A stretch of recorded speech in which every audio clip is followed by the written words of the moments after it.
J'espère que c'est une exposition joyeuse, et parce que j'aime beaucoup les chevaux, et Hermès aussi aime beaucoup les chevaux. Et c'est une réunion aussi d'amis. J'ai beaucoup d'amis qui ont travaillé dans cette exposition. Aussi la possibilité de mettre en valeur les objets que nous avons et les tableaux que nous avons de notre collection, de la collection Hermès, et qui est très riche.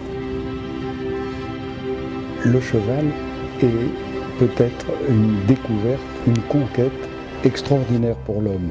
Et on parle de la conquête sur la Lune, mais la conquête du cheval a été capitale.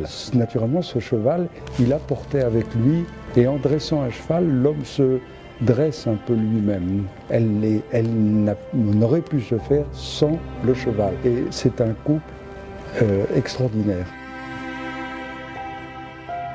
Nous avons choisi d'essayer de reconstituer le musée complètement, enfin le bureau que vous connaissez, et nous l'avons fait avec des photographies très très réalistes, assez extraordinaires, d'un photographe qui s'appelle Antoine Schneck.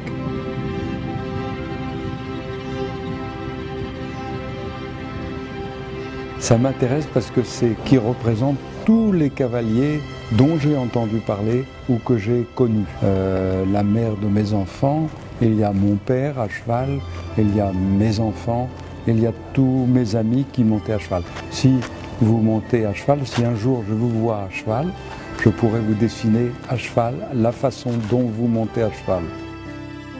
Et le cheval a toujours fait rêver. Et en Chine, c'est le cheval volant, ce cheval qui trotte là, comme ça, à grande allure. En France, nous avons un autre cheval volant, c'est ce qu'on appelle le Pégase, qui est un cheval qui a des ailes.